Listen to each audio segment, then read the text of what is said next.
we have before us the opportunity to forge for ourselves and for future generations a new world order.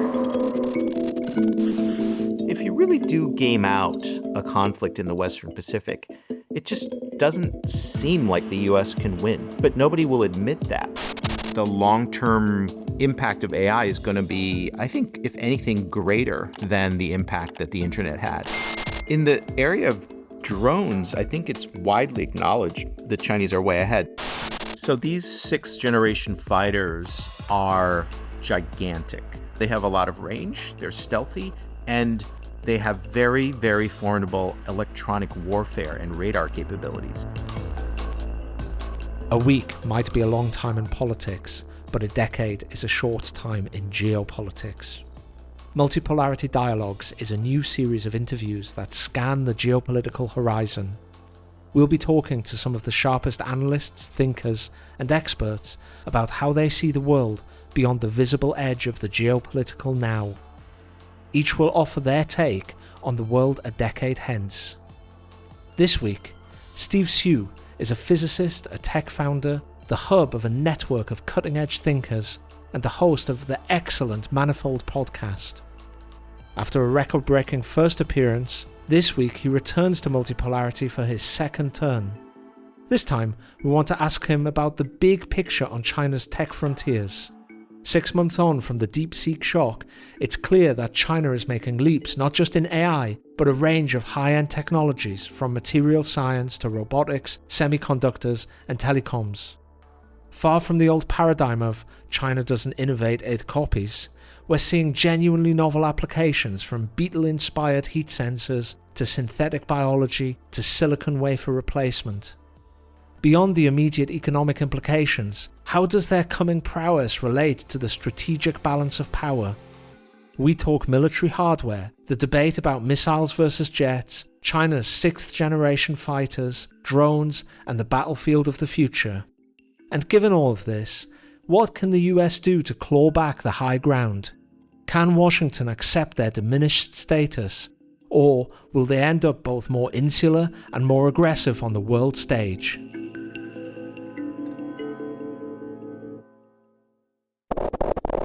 So welcome, Steve. Great to be here. Love your show. I'm not sure if you remember, Steve, but a few months ago I wrote a pretty long article for the Multipolarity Substack about how China is making really impressive strides in basic science research and applied science research in a range of cutting-edge fields, and especially fields that are highly pertinent to what we think are areas that will be crucial to the 21st century economy. And this, given their manufacturing excellence and the industrial output in general, is creating a kind of a synergy which is really driving the country forward and is creating a very rapid advance up the technology ladder, to the extent that they're actually leading in a range of cutting edge areas at the moment. But you're the expert, Steve. I wonder if you could give a kind of a big picture outline of the state of play in China at the moment, where they're succeeding, what they're doing well, the sort of things that we don't read about in kind of the mainstream or the legacy media, and how that compares to what's happening in the West and where we are as economies. Great. Well, this is a topic that I've weighed in on quite a bit, and let me start with the fundamentals. So what underlies all of this progress? One is human capital. The others are things like financial capital and infrastructure.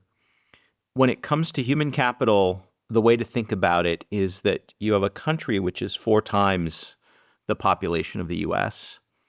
And only recently, in the last roughly 10 years, have they reached the point where the educational system is as well developed as in the US. So now roughly half of 19-year-old kids in China are doing some kind of tertiary education. So the college-going rate is similar to the United States.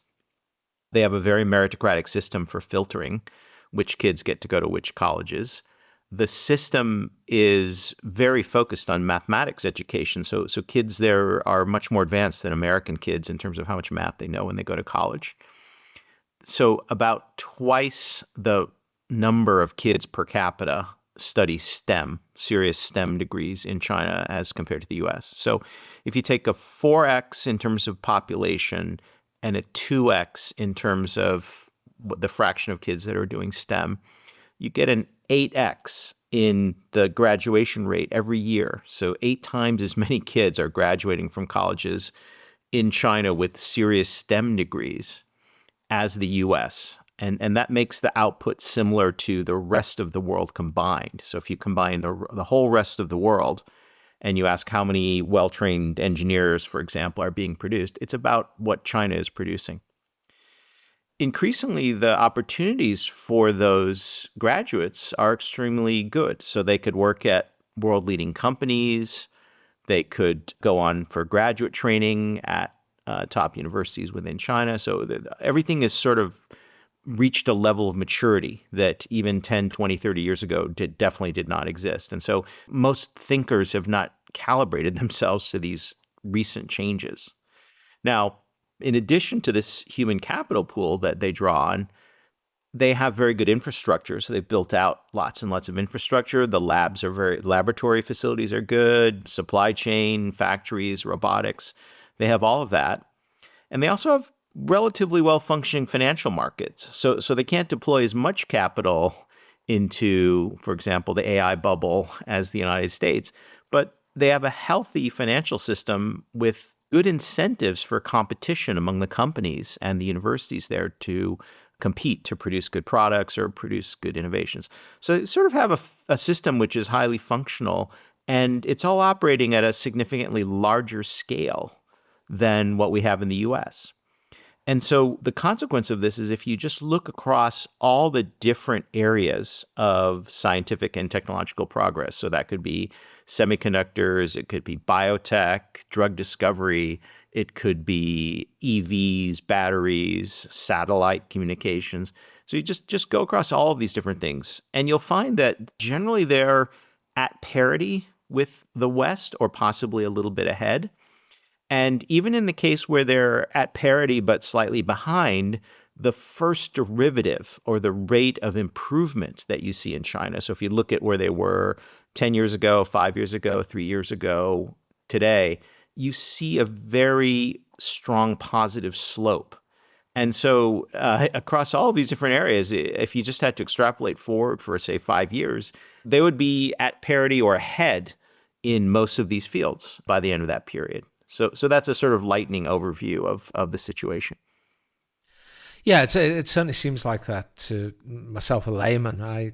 Months ago, I read that the Australia Strategic Policy Institute had done a survey where it looked at a range of the most important fields of scientific research for the next century's economy. Things like, advanced communication tech, advanced material science, manufacturing, artificial intelligence, computing, biotech, gene technologies, vaccines, defense, robotics, all of these kind of areas. And it found that out of 64 critical technologies, China led in 57. And in all of the 7 that it didn't lead, it was second. Now, you look at how that plays over to actual industry. And in areas like drones, autonomous vehicles, semiconductors, smartphones, robotics, EVs, batteries, LiDAR, Chinese companies are either at the very forefront or are clearly in the lead, right?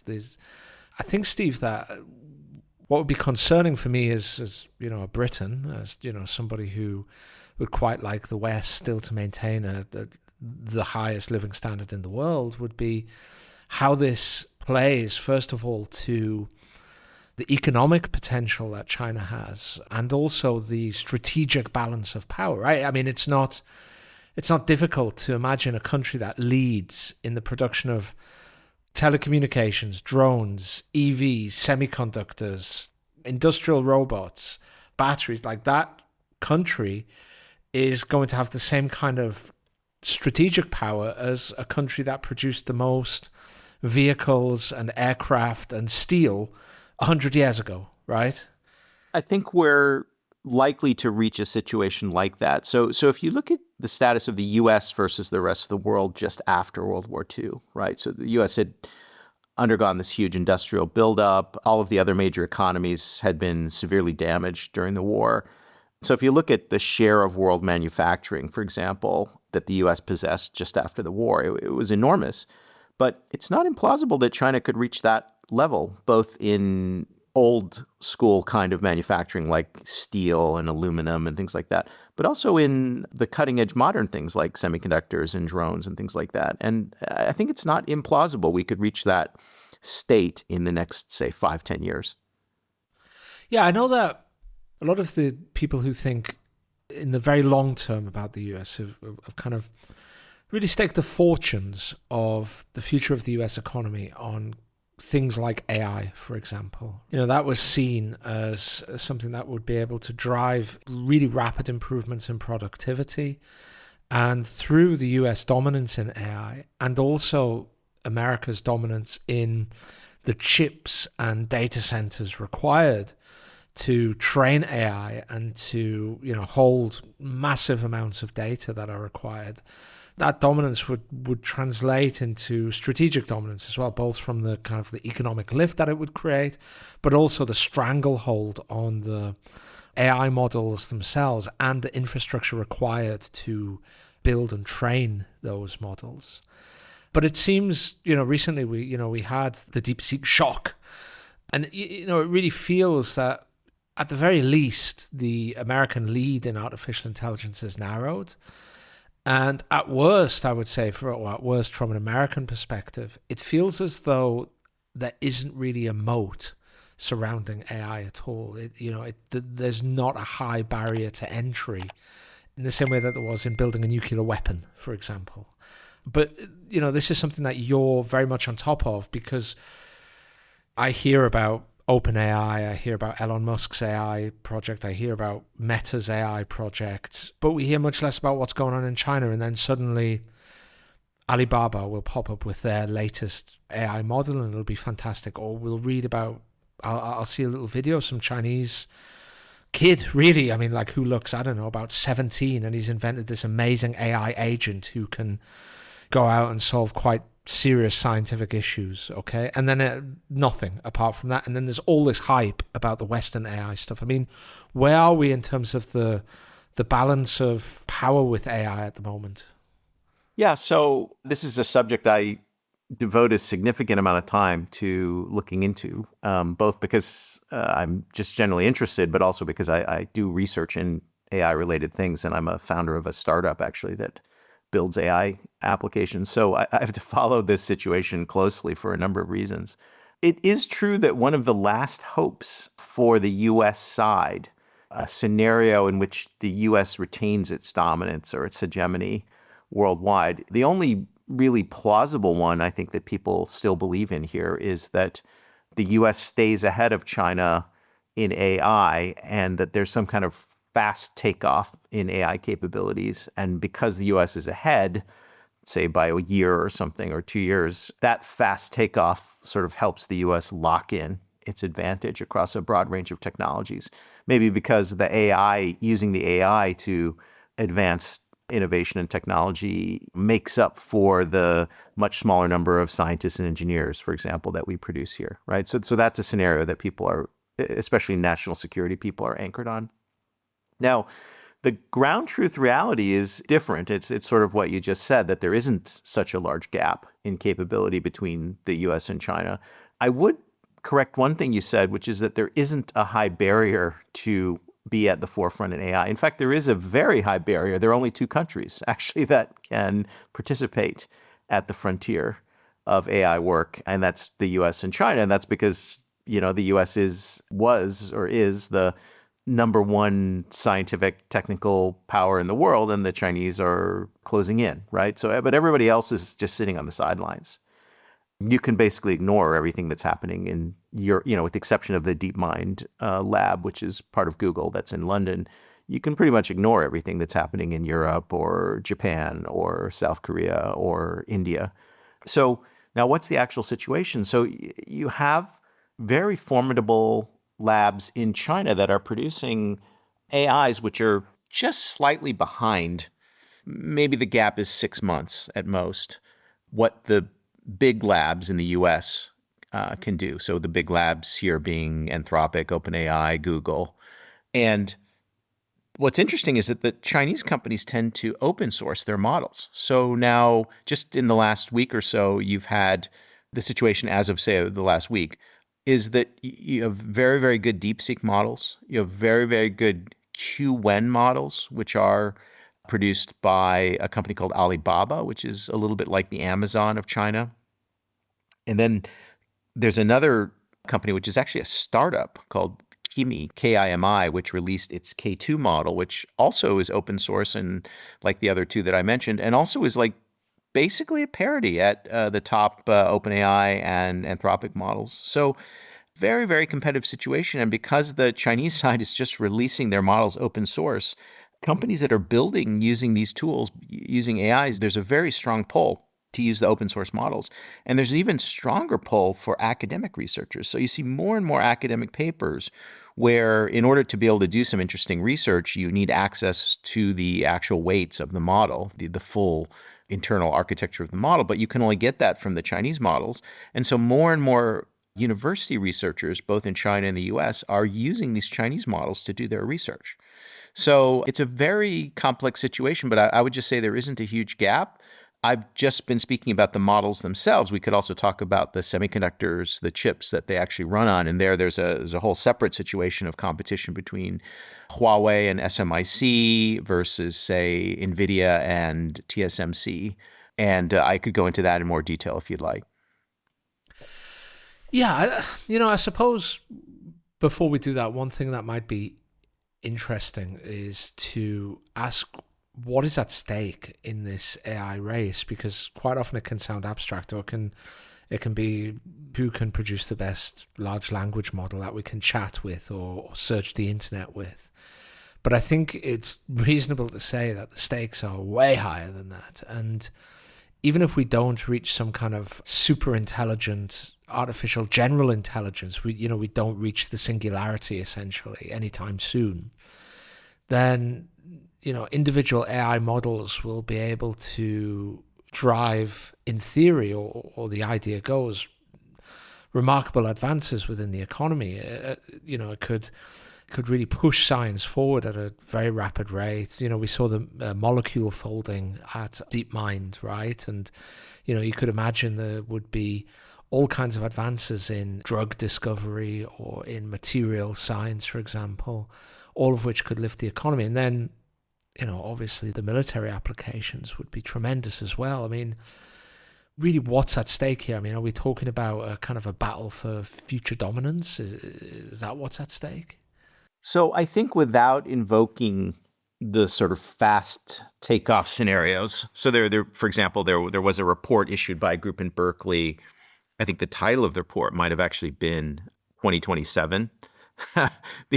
being the idea being that was the year that we would almost hit the singularity. I'm not that optimistic. I think I have more of a moderate takeoff scenario in mind. But even that moderate takeoff scenario, in that scenario, AI will be a decisive factor across many things. So the ability of companies to function, the ability of researchers to advance science, the ability of software developers to write code as efficiently as their competition.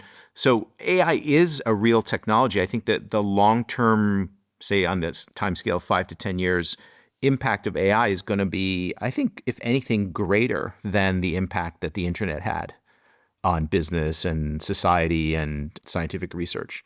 So I would say, like, the hype you hear from the most aggressive extrapolations might be inflated, but I think almost everyone agrees that there's going to be a huge impact over the next 5 or 10 years from AI. And I think the people who control the technologies underlying AI, the hardware they use to run it, the software and the ideas and the architectures used to build the best models and data, of course, it's hard to imagine that won't be under the control of the United States and China, and that the two won't be competing extremely hard. Yeah, I mean, as you know, Multipolarity has for a long time said that the US's efforts to strangle China's efforts to climb the economic technology ladder economically would be a failure, and especially the chip ban would be a failure, because what it would do would be incentivize China to produce its own technology hardware infrastructure system, especially with regard to microchips and graphic processing units. And it seems that's exactly what's happening, right? Like, China has redoubled its efforts in this area, and it's also got a lot of its big users of such chips on board, whereas in the past they stuck with the tried and trusted American ones. I mean, what's the current state of play with regard to chips? I mean, we just heard that NVIDIA can now sell certain chips into China, as far as I understand. There's also the ongoing battle between TSMC and the SAIC, I believe, in China, and Huawei and NVIDIA, as you mentioned before. I mean, what's the current state of play with regard to this hardware, Steve? So the leading hardware for AI, both training and inference. So training means building the models, and inference means running the models at scale. The leading hardware is still produced by NVIDIA, which is now, I think, a 4 trillion market cap company. Now, NVIDIA designs the hardware, but the chips are actually made by TSMC, which, as you know, is mainly based in Taiwan. So you have this interesting collaboration between U.S. company, NVIDIA, although the founder of NVIDIA is a guy who, was born in Taiwan, Jensen Huang, and they're working with TSMC to produce the actual chips. Now, in China, the ecosystem is a little more complicated. So the counterpart of TSMC in China is SMIC, which is the largest chip fab company in China, and now really kind of number 2 in the world, I would say, after TSMC. Now, they are stuck because China doesn't yet have extreme ultraviolet lithography, or EUV. So they are stuck making chips which are slightly less good than what TSMC can produce. So that's a handicap. The chips in China that SMIC makes for AI purposes are designed by companies like Huawei. The main focus is on Huawei, but there are actually several companies in China that design chips that are potentially competitive with NVIDIA products in the future. But at the moment, sort of the main competitor to the NVIDIA ecosystem in China is the Huawei ecosystem, using what are called Ascend AI chips. And so those chips are not as good as what NVIDIA makes, but Huawei, if you recall, is very strong at networking. And so they've actually built clusters of their chips in which the individual chip is not as good as the NVIDIA counterpart, but the entire cluster as a whole, because it's very well networked, the ability of the chips to talk to each other through interconnects. In the case of Huawei, it's all optical interconnects, is actually superior to what the biggest cluster that NVIDIA can sell you. So we have a very, very fluid situation in China where some Chinese companies are choosing to stick with the NVIDIA ecosystem as much as they can.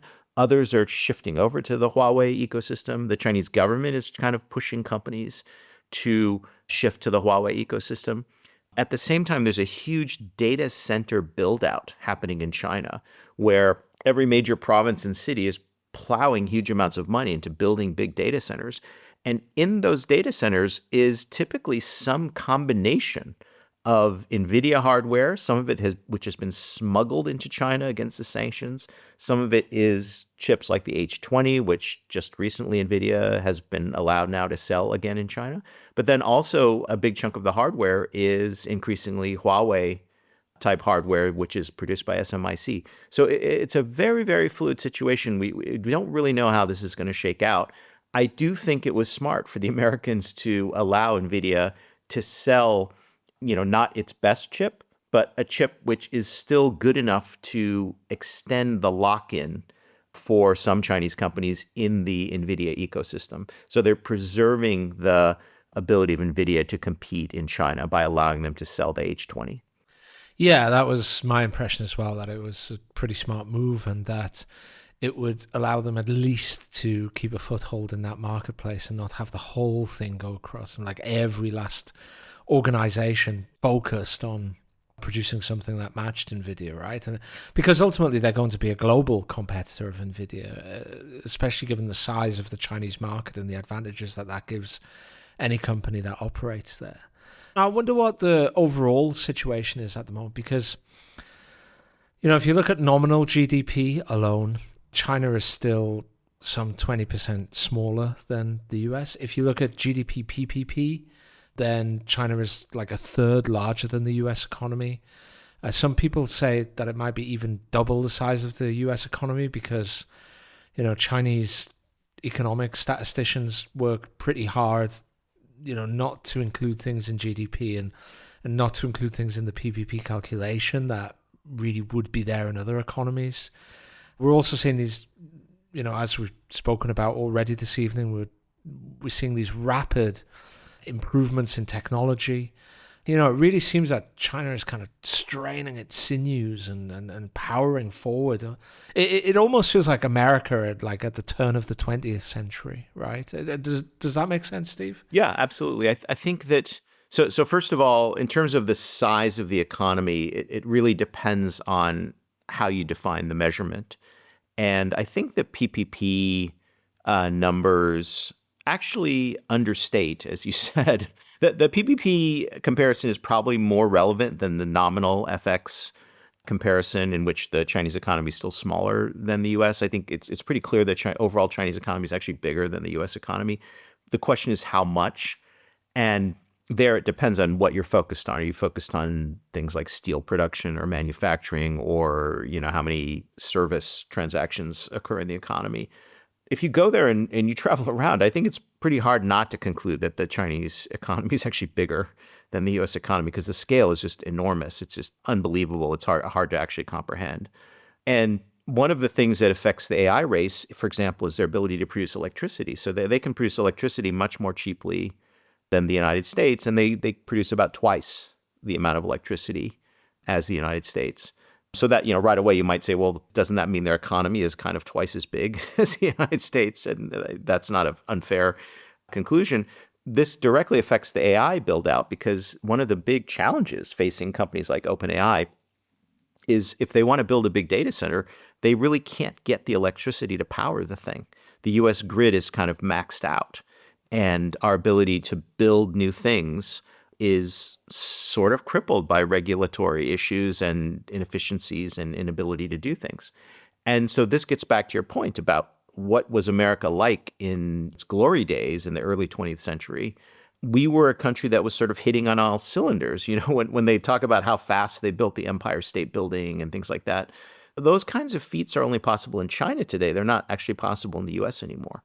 So beyond just like some nerds working, on engineering problems for a company, there's just this whole of society efficiency or whole of society effectiveness. Like, can the society make a decision that it wants to do X, and then can it actually do X in an efficient way? And I think increasingly the US can't. I think I'm old enough, I'm older than you, to remember the Cold War, and it just seemed like we could get more stuff done then than we can get now, both in the decisiveness to decide what to do, and then also just the actual efficiency of executing.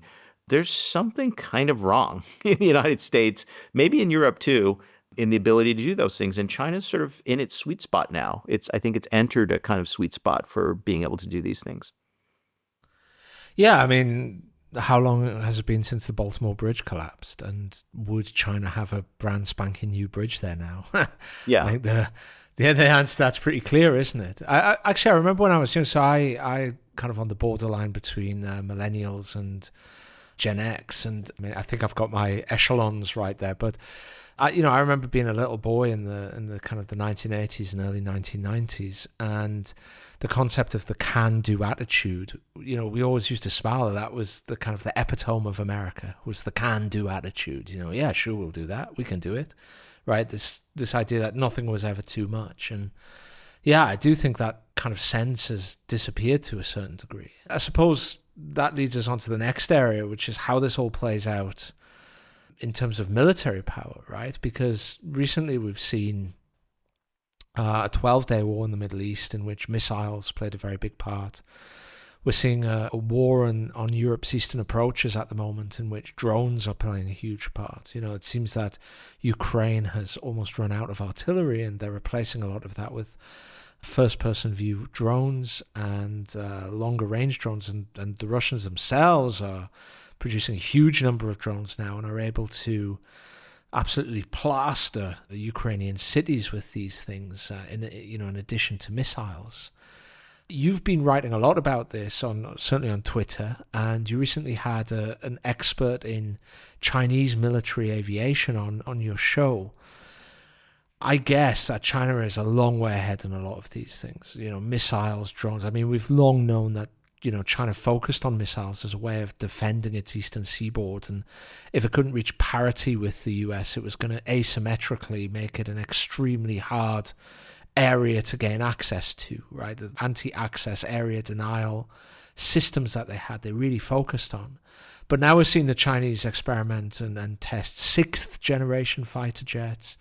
We're seeing like a new Chinese drone, it seems, every week. Swarm systems it's impossible for a layman to keep up with, Steve. Yeah, there are many different areas in which this sort of competition is happening, and they're all different. So it takes a fair amount of bandwidth to track everything. In the area of drones, I think it's widely acknowledged that the Chinese are way ahead. So DJI is by far the dominant commercial drone company in the world. And although they don't make anything for the military, it's the same expertise that allows DJI to dominate commercial drones that allows government contractors in China to make FPV drones, which are better than what anybody else has.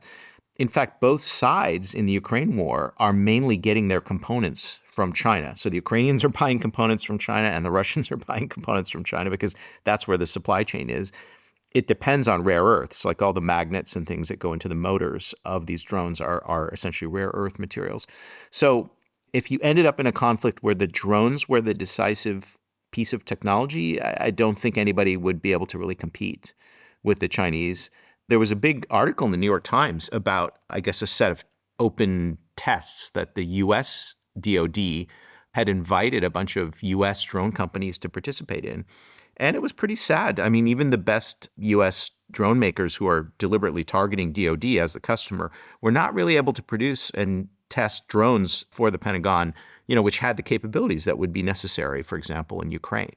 And so the US is actually, if anything, really behind everybody else in its actual practical drone capabilities right now.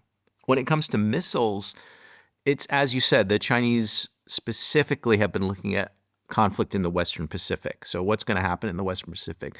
The distances are vast, and the U.S. is going to have to use its carrier groups to project power.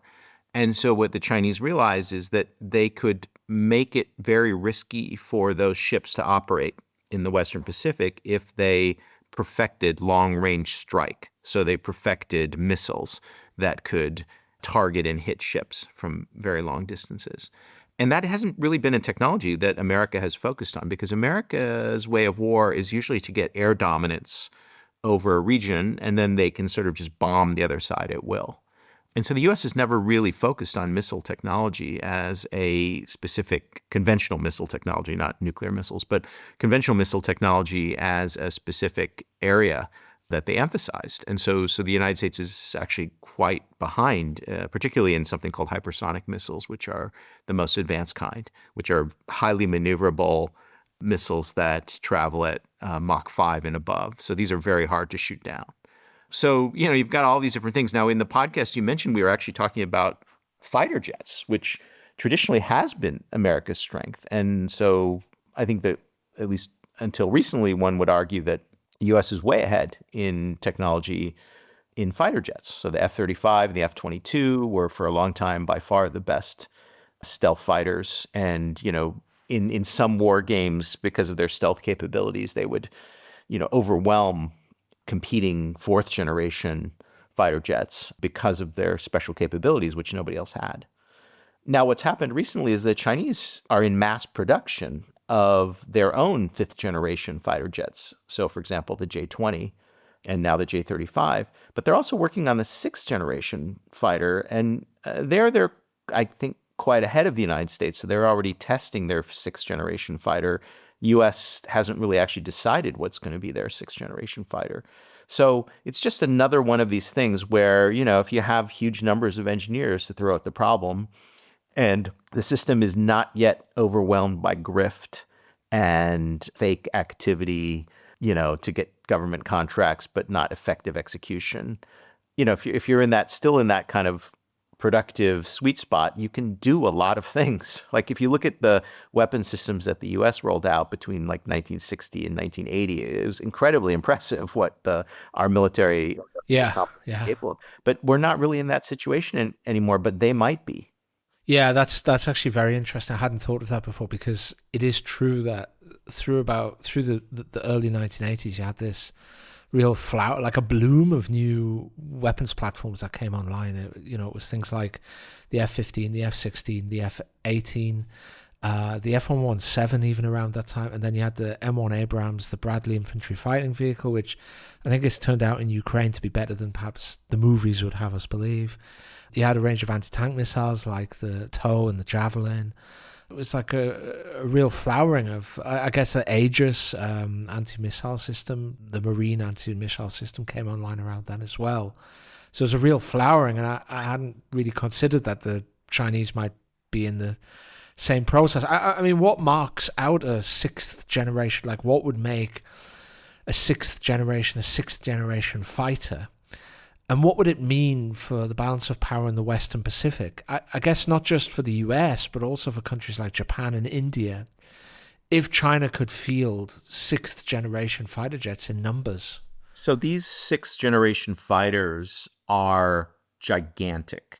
Okay, some of them have, I think, or maybe both the designs the Chinese are testing have 3 engines. Okay, so they're extremely large stealth fighters. The large engines and the overall size of the fighters give them enormous range. So they can really cross not fully cross, but they can cover large chunks of the Pacific. Whereas, for example, the F-35 has a very limited range. It's really not that well suited for warfare in the Pacific. These things are huge. They have a lot of range. They're stealthy, and they have very, very formidable electronic warfare and radar capabilities. And those capabilities depend on power, which is drawn from the engines, which again is why they have 3 engines. So it's just the next evolution of design for these things, where you realize the radar, the electronic warfare systems, the ability of it to control multiple drones, that it cooperates with. All of these things are things which were not in people's minds when the F-35 or J-20 were designed, but they are now. Got it. And I've been on the sidelines of a running debate on X recently, which is the debate of whether fighter jets or manned piloted aerial military platforms have basically been rendered obsolete by missiles and drones. I think my co-host, absent again tonight, because that's the sort of work-shy character he is, like he would argue that actually missiles are just better, right? Well, very interesting, because I often have this conversation with TP Huang, the guy who was the guest on my podcast that you mentioned. Yeah, I tend to think the planes are not going to be as decisive as they were in the past. So remember, the American way of war, like that we saw, say, in Iraq, was we get complete air dominance over you. We destroy your armor on the ground. You can't move, etc. So that's been America's main focus, is the air capability, air power.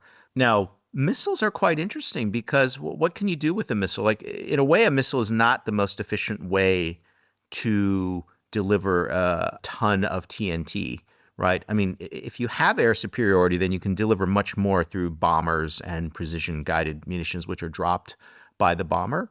Why do you have to launch this missile, which expends most of its mass energy traveling 2,000 miles to get to the target, right? The main advantage of the missile that the Chinese emphasized was, well, I can take out your ships. Your ships are very fragile. They don't fail gracefully, right? If I hit your ship, I might sink it, or I might get a mission kill so that you can no longer launch fighter jets off your deck, right?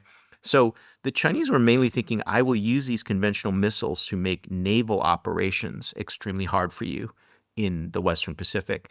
And also maybe I will cripple bases. I will fire at the radar systems and power systems of your air bases and knock them out, right? So it was very specific. It's not necessarily a complete replacement for having air power dominance over a particular theater, right? And so for that, you still are going to have, for a while at least, human piloted planes, not dog fighting, but fighting other planes, at a distance, as we saw in the Pakistan-India conflict. Almost certainly those human piloted fighter jets will be controlling large numbers of drones, which will also be fighting and firing missiles at each other and things like this. So that's I think the sixth generation future of air warfare is there will still be some human pilots around, but there'll also be lots of drones around, and both the human piloted planes and the drones will also have the capability to fire long range missiles at each other. So it'll be an extremely complicated battle space. Yeah, I've often thought of the difference between fighter jets and missiles as being similar to the difference between aircraft carriers and nuclear hunter-killer submarines. So in the same way that the US sought dominance of the North Atlantic and the shipping lanes from the US to Europe during the Cold War, and Admiral Gorshkov of the Soviet Navy sought to deny that dominance but not gain dominance himself, right, through the use of submarines. So missiles can do the same. They can deny air dominance either through surface-to-air missiles or through long-range missiles to destroy airfields or planes on the ground or other infrastructure that's crucial to missions, or ships, as you say. But they can't necessarily provide dominance in and of itself, and that dominance is important when it comes to, say, tactical air support for battles or roaming a specific area looking for, say, missile launchers or looking for specific infrastructure or military targets, right? That's exactly right. So it's a asymmetric kind of thing. Like I could deny, the Chinese side would be happy enough just to deny the US air dominance because so much of the US way of war depends on having air dominance.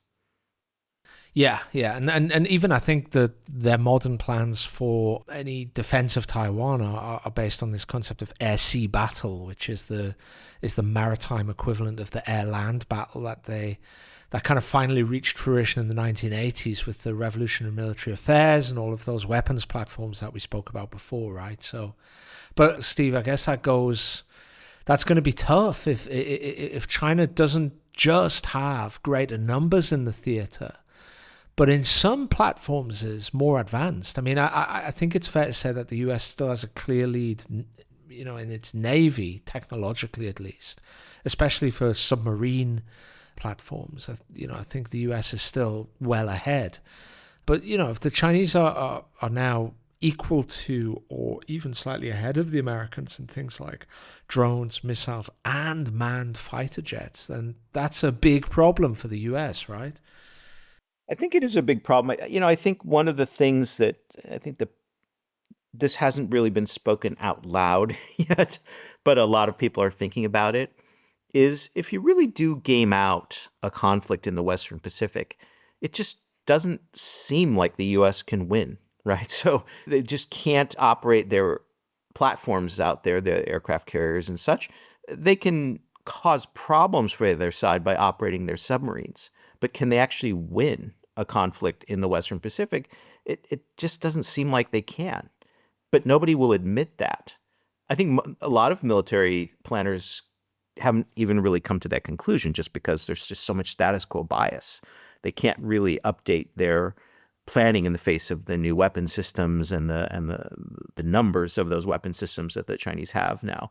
You see it in war games. You see it in war games where, yes, things do turn out badly for the expeditionary force that's heading toward Taiwan to reinforce the island. It gets destroyed or something.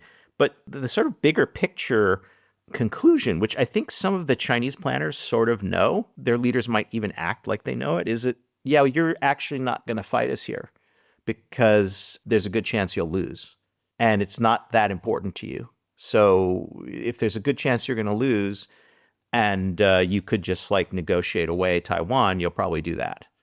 And so the question is, when do people start to realize this is actually the situation? I think they're a way away from that. I think I can imagine a scenario, Steve, in which they win. I mean, I'm not a military expert, and I certainly don't have inside information and into the People's Liberation Army or U.S. Marine Corps and U.S. Air Force and U.S. Navy, their true capabilities. Okay, but the only scenario in which I can imagine the U.S. winning is in which the first blow that they land, that first battle, in fact, the first hour of that battle, is so effective and so critical, and all these kind of limited numbers of quite exquisitely made weapons that they have are so effective in that first kind of hour or so that it allows them to overcome the strategic handicap of operating so far away from home base, and it allows them to overcome the numbers because they put themselves in a position that's so dominant that they can just keep the Chinese off balance, and the fact that it's a marine-borne invasion of Taiwan or a marine-borne invasion of the Philippines or some kind of naval combat, it's not necessarily the forte of a huge land army. Like that combination wins it. But that's the only scenario it's in which that first blow is cripplingly offensive. Imagine the first night of the Israeli attack on Iran, where they had tactical surprise because the Iranians were negotiating with the US and they thought they still had a few days. The Israelis had completely infiltrated Iran as a whole, but also it seems their command and control and some of their air defenses. So, local agents were able to knock out a lot of their air defenses. And then you had one of the best trained, most effective air forces in the world land a single devastating blow on that first night. But even then, the Iranians were able to gather themselves enough to land some pretty hard blows on Israel in return, and enough to make it a kind of a draw maybe in the end. But that's the only situation in which I can see the Americans winning, and I think it's kind of drifting away from that the farther we go. I'm not sure how you feel about that. Well, I think it's drifting away in that the Chinese capabilities are increasing drastically and the U.S. capabilities don't seem to be increasing drastically. The other point I'd like to make is that in the case of Israel, Israel surprised Iran and had the initiative. But in a Taiwan conflict, it would be the Chinese. I mean, if there actually were a Taiwan conflict, it would be the Chinese side that decides when to initiate, right? Exactly. The U.S. is not going to initiate. Well, the Americans are on the strategic defensive. There's a poster on X and also has a wonderful Substack called Policy Tensor. And he recently wrote a long Substack on exactly this point about how the US is in a strategic defensive posture and must be in a strategic defensive posture given the situation in the world. It's kind of defending the status quo against a kind of an upstart or revisionist power. It is Sparta in the Thucydides trap of the Western Pacific, and China is Athens, right? So the US is in that kind of strategic defensive posture, and it means that the Chinese very much have the strategic and tactical initiative when it comes to deciding when to fight a war.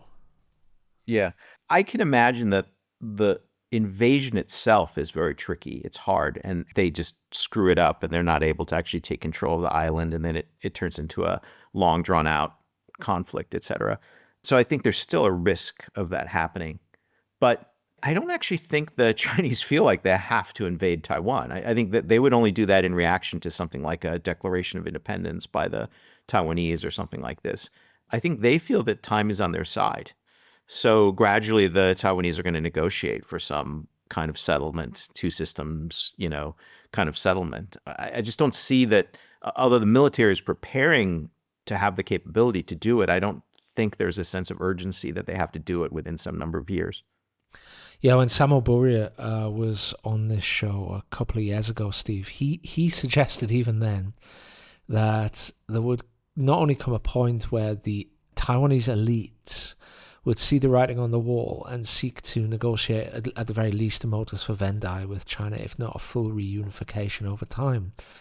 but they might even use things like a unilateral declaration of independence or some other crisis to force the point to a head in order to give themselves the cover that they needed to actually do this. He went even that far. Look, I mean, we're getting up to the hour mark now, and I know you've got to dash off fairly soon.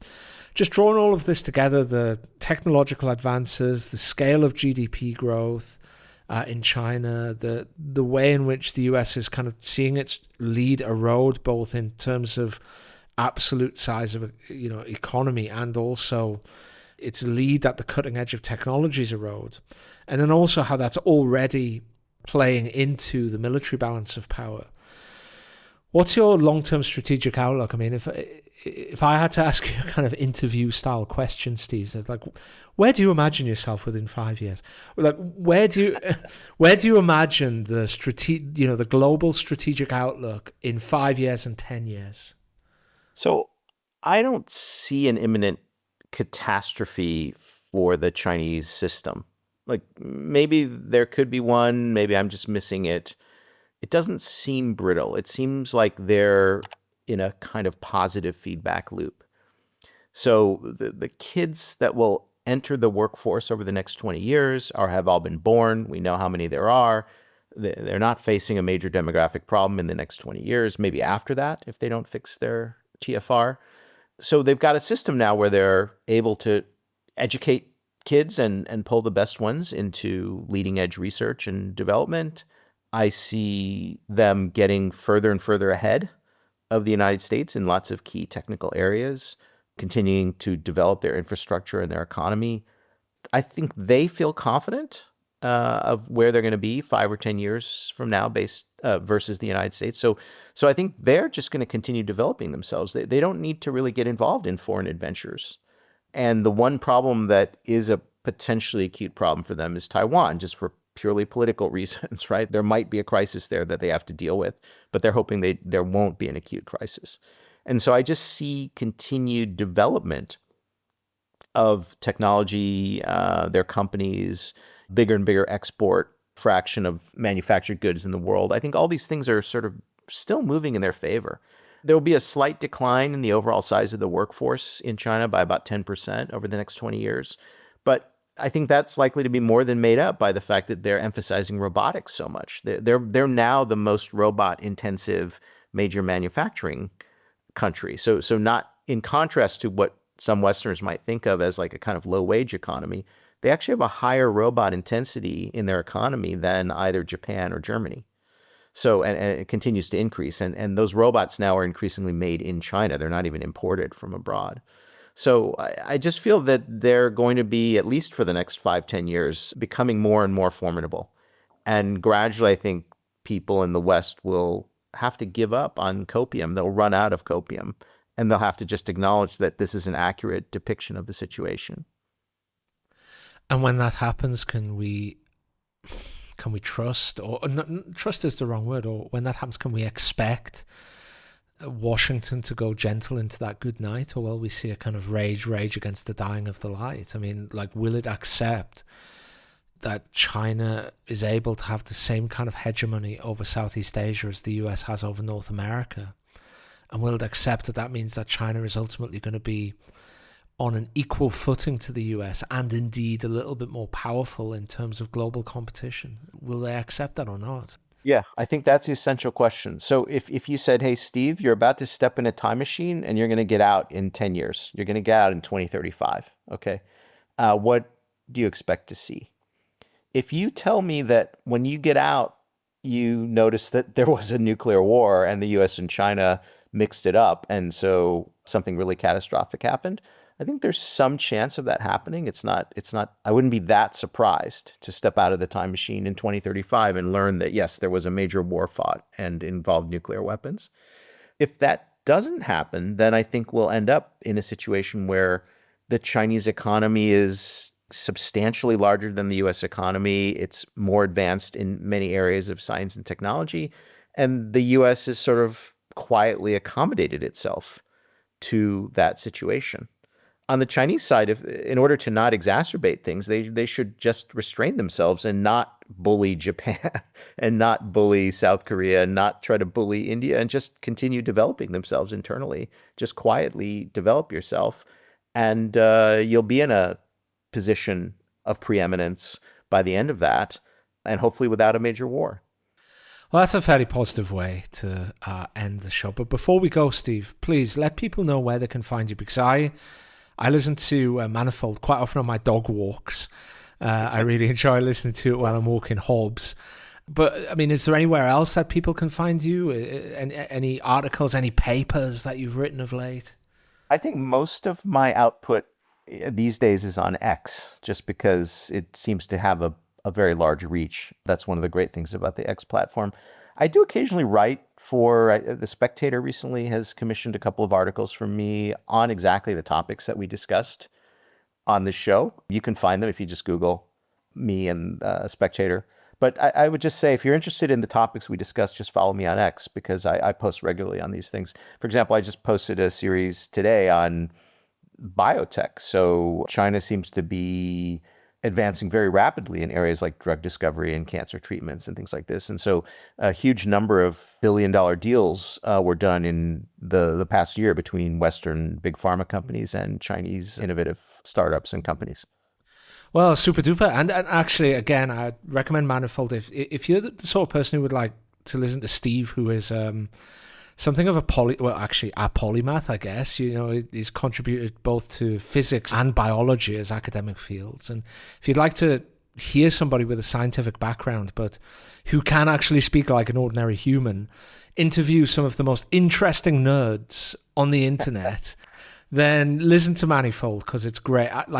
I don't profess to understand every word in every episode or every concept in every episode, but it is always enriching. So please do listen to it. And on that note, Steve Hsu, thank you very much for joining us again, sir. It's been a pleasure. Wish you guys all the best. And I listen to Multipolarity regularly. Oh, excellent. Good to hear. Thank you very much. Take care.